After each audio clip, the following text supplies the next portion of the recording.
रात का समय था। नीले आकाश में चांद कुछ अजीब सा लग रहा था, जैसे वह किसी रहस्य को छिपाए बैठा हो। शहर के किनारे, जहां पुरानी हवेलियां अब खंडहर बन चुकी थीं, वहीं रहता था अर्णव, एक 17 वर्षीय बालक जिसकी आंखों में सवालों का संसार था।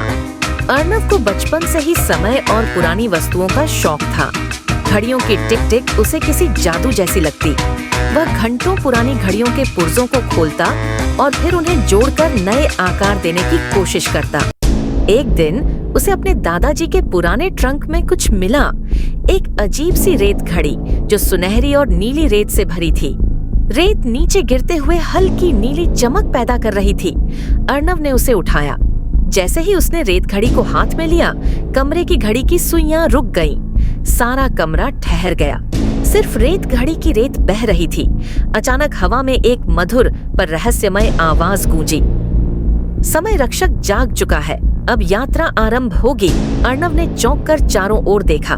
वह अकेला था, पर दीवारों पर परछाइयां हिल रही थीं और तभी रेत घड़ी से नीली रोशनी निकली जो उसे खींचते हुए एक भंवर में ले गई। जब उसने आंखें खोलीं, वह एक अनजाने युग में था। आकाश में 2 सूरज थे और जमीन पर चमकती रेत, एक जगमगाती रेत का संसार जो मानो किसी सपने से निकला हो। अर्णव ने चारों ओर देखा। वह किसी रेत के राज्य में था, जहां हर वस्तु सुनहरी धूल से बनी थी। आकाश में उड़ते जीव, विशाल टॉवर और लोग जो समय की रेखाओं पर चलते थे। वहीं उसे मिली एक रहस्यमयी युवती, कैलिस, जो खुद को समय रक्षक परिषद की दूत बताती थी। अर्णव, यह रेत घड़ी तुम्हें यूं ही नहीं मिली। यह कभी समय रक्षक की थी, जो संसारों के समय को संतुलित रखता था। अब उसका संतुलन बिगड़ गया है और तुम वही हो जो उसे पुनः स्थापित कर सकता है। अर्णव को यह सपना लग रहा था, लेकिन जैसे ही उसने रेत घड़ी को देखा, उसमें से उसकी खुद की परछाई झिलमिलाई। वह परछाई मुस्कुरा रही थी, जैसे कह रही हो, मुझे याद करो। रेत का राज्य धीरे धीरे अंधेरा होने लगा। हवा में भारी बनाया। यह मायारा का प्रभाव है, वही जिसने समय को बांध दिया था। मायारा कौन है? वह अंधकार की पुजारी है। उसने समय की रेत चुरा ली थी ताकि वह अपने मृत संसार को जीवित कर सके। अगर उसने रेत घड़ी का शेष हिस्सा पा लिया तो सारा समय ठहर जाएगा। अब अर्णव के सामने सिर्फ एक राह थी, रेत के 3 द्वारों को पार करना, जहां समय के 3 रहस्य छिपे थे। पहला द्वार, अतीत की घाटी। कैलिस ने बताया कि यहाँ वो सब यादें रहती हैं जो लोग भूल चुके हैं, और कभी-कभी वही यादें जिनसे कोई भागना चाहता है। अर्णव और कैलिस जब घाटी में पहुंचे तो वहां हवा में पुराने चेहरों की छवियां तैर रही थीं। हर परछाई किसी अधूरी कहानी जैसी लगती। अर्णव ने देखा, एक परछाई उसकी भी थी। वह खुद को एक छोटे बच्चे के रूप में देख रहा था, अपने माता पिता के साथ, और एक पल में वे गायब हो गए। अचानक आवाज आई, अगर तुम अतीत को बदलना चाहते हो तो वर्तमान मिट जाएगा। अर्णव के भीतर संघर्ष हुआ, लेकिन उसने रेत घड़ी को कसकर पकड़ा। मैं अतीत नहीं बदलूंगा, पर उसे समझूंगा। रेत घड़ी की रेत चमकी और घाटी का द्वार खुल गया। पहला रहस्य पूरा हुआ। समय को जीतना नहीं, समझना सीखो। दूसरा द्वार, भविष्य की भूल भुलैया।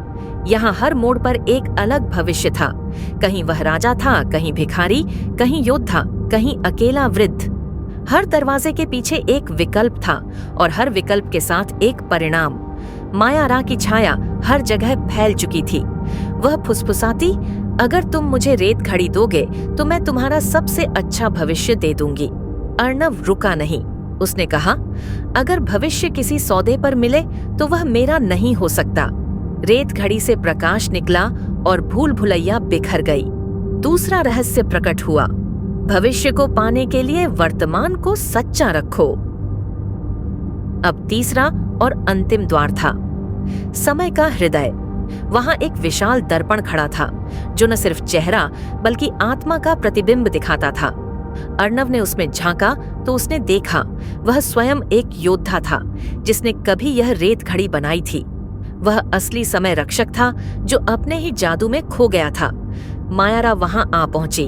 उसने कहा, अर्णव, तुम ही वह रक्षक थे जिसने मुझे इस अंधकार से मुक्त किया था। अब मैं तुम्हारा भाग्य पूरा करने आई हूँ। अर्णव ने रेत घड़ी उठाई। रेत घूमने लगी और समय थम गया। कैलिस ने पुकारा, याद रखो, शक्ति का मतलब नियंत्रण नहीं, जिम्मेदारी है। अर्णव ने आंखें बंद की और रेत घड़ी की सारी रेत आसमान में छोड़ दी। रेत हवा में फैल गई और फिर धीरे धीरे सब शांत हो गया। जब उसने आंखें खोलीं, वह अपने ही कमरे में था। घड़ी फिर चल रही थी, लेकिन उसके पास वो रेत घड़ी अब भी थी, जिसकी रेत अब न चमक रही थी न बह रही थी, बस स्थिर थी, जैसे किसी नए रहस्य की प्रतीक्षा कर रही हो। अर्णव मुस्कुराया। शायद समय फिर किसी दिन मुझे पुकारेगा और तब मैं तैयार रहूंगा। उस दिन के बाद अर्णव हर रात आसमान की ओर देखता।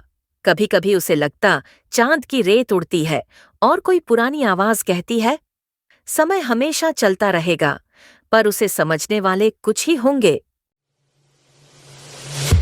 अर्णव को उस रात नींद नहीं आई।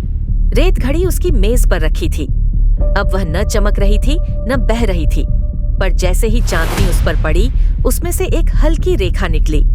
नीली रेत का एक सूक्ष्म कण हवा में उठा और दीवार पर कुछ शब्द बने। समय समाप्त नहीं हुआ, बस सोया है, उसे फिर जगाना होगा। अर्णव ने कांपते हुए वो शब्द पढ़े। अचानक उसकी खिड़की के पास ठंडी हवा चली और वही जानी पहचानी आवाज गूंजी, कैलिस की आवाज। अर्णव, समय की रेत फिर हिलने लगी है। मायारा पूरी तरह समाप्त नहीं हुई। उसने अपने अस्तित्व का एक अंश निरंतरता की गुफा में छिपा दिया है। अर्णव का मन बेचैन हो उठा। वह सोच रहा था कि सब खत्म हो गया था, लेकिन कैलिस की आवाज में भय था। अगर वह हिस्सा जाग गया तो समय फिर बिखर जाएगा। अब तुम्हें रेत का स्रोत खोजना होगा, जहां से समय की पहली रेत गिरी थी। अर्णव ने खिड़की से बाहर देखा। चांद के चारों ओर एक हल्का नीला घेरा था, जैसे आसमान ही उसे बुला रहा हो। अगली सुबह अर्णव ने अपनी किताबों के बीच खोज शुरू की। उसे दादाजी की पुरानी डायरी मिली। उसमें लिखा था, समय का स्रोत धरती पर नहीं, स्मृतियों की सीमा में है। वहां केवल वही पहुंच सकता है जो अपने भय से परे देख सके। अर्णव ने रेत घड़ी उठाई। वह अभी भी शांत थी, पर उसमें से हल्की धड़कन सी आ रही थी। उसने आंखें बंद की और अचानक उसे अपने आसपास का सब कुछ घूमता महसूस हुआ। जब उसने आंखें खोलीं, वह अब धरती पर नहीं था। वह एक रेत के आकाश में तैर रहा था, जहां नीचे अनगिनत द्वीप थे। हर द्वीप समय के किसी हिस्से का प्रतीक था। एक द्वीप पर लिखा था अप्रकट काल, दूसरे पर भूली घटनाएं और बीच में रेत का स्रोत। वहीं उसे फिर से कैलिस दिखाई दी, पर इस बार उसके चेहरे पर थकान थी। मायारा ने समय की धारा उलटनी शुरू कर दी है।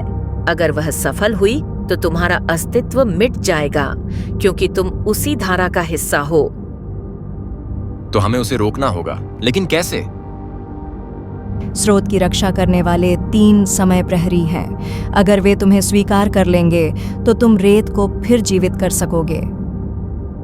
पहला प्रहरी था वृत्त, जिसका शरीर पूरा घड़ियों और सुइयों से बना था। उसने पूछा, समय को बदलना चाहो या समझना? समझना। तुम्हें अपनी सबसे दर्दनाक स्मृति फिर से देखनी होगी। अर्णव की आंखों में बचपन का दृश्य उभरा। उसके माता पिता की अंतिम विदाई, उनका खो जाना। वह रो पड़ा, पर पीछे नहीं हटा। वृत्त मुस्कुराया और बोला, सत्य स्वीकारने वाला ही समय का पात्र होता है। दूसरा प्रहरी रेखा, जो प्रकाश और अंधकार दोनों से बनी थी। उसने पूछा, अगर तुम्हें भविष्य बदलने की शक्ति मिले तो क्या तुम उसे छुओगे? अर्णव ने कहा, नहीं, मैं बस उसे समझना चाहूंगा। रेखा ने सिर झुकाया और द्वार खोल दिया। तीसरा प्रहरी शून्य, जिसका कोई आकार नहीं था। उसने सिर्फ कहा, समय वही देख सकता है जो खुद को खोने से न डरे। और फिर अर्णव के सामने वह विशाल जलाशय खुला जहां समय की रेत बह रही थी, स्रोत। जैसे ही अर्णव ने रेत घड़ी को स्रोत में डुबोया, पूरा आकाश कांप उठा। नीली रेत जीवित हो गई, लेकिन उसी के साथ अंधेरा भी लौटा। मायारा प्रकट हुई, इस बार और भी शक्तिशाली रूप में। उसकी आंखों से अंधकार की लहरें निकल रही थीं। तुमने मुझे खत्म नहीं किया अर्णव, तुमने मुझे समय के साथ बांट दिया, और जहां समय है मैं हूं।